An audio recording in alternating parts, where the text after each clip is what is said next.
അപ്പം ഇന്നൊരു മീൻ വറുത്താലോ? അപ്പം ഇതാ ഞാൻ ഇഞ്ചി, പച്ചമുളക്, പിന്നെ വെളുത്തുള്ളി എല്ലാം നല്ലോണം ചതച്ചെടുത്തിട്ടുണ്ട്. ഇനി ഇതിലേക്ക് കുറച്ച് മഞ്ഞൾപ്പൊടിയും പിന്നെ കുരുമുളക് പൊടിയും പിന്നെ ഉപ്പും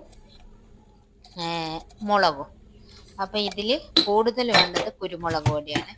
അപ്പം മുളക് പൊടിയും എല്ലാം ഇട്ടിട്ട് കുറച്ച് വെളിച്ചെണ്ണ ഒഴിച്ചിട്ട് ഇത് നല്ലോണം ഒന്ന് മിക്സ് ചെയ്യണം. എന്നിട്ട് ഇതിലേക്ക് നമ്മൾ കഴുകി വൃത്തിയാക്കി വെച്ച മത്തി ഉണ്ടല്ലോ, അത് ഇതിലിട്ടിട്ട് നല്ലോണം മിക്സ് ചെയ്ത് നല്ല റെഡിയാക്കി എടുക്കാം.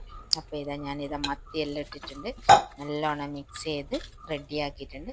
ഇനി ഒരു പാൻ അടുപ്പത്ത് വെച്ച് അത് ചൂടാകുമ്പോൾ അതിലേക്ക് കുറച്ച് വെളിച്ചെണ്ണ ഒഴിച്ച് കുറച്ച് കറിവേപ്പില ഇട്ടിട്ട് നമുക്ക് മത്തി വറുക്കാൻ വെക്കാം. അപ്പം അങ്ങനെ ഞാനിതാ മത്തി എല്ലാം നല്ലോണം വറുത്ത് വെച്ചിട്ടുണ്ട്. അപ്പോൾ ഒരു ഭാഗം നല്ലോണം പൊരിഞ്ഞ് അതിൻ്റെ അപ്പുറത്തെ ഭാഗം എല്ലാം ഒന്ന് തിരിച്ചിട്ടിട്ട് അതും റെഡിയാക്കി എടുക്കുന്നു.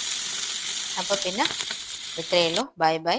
വീഡിയോ ഇഷ്ടപ്പെടുകയാണെങ്കിൽ ലൈക്ക് ചെയ്യാനും കമൻറ്റ് ചെയ്യാനും മറക്കരുത്. അപ്പോൾ ഇതാ ചോറും മത്തി പൊരിച്ചതും എല്ലാം കൂട്ടി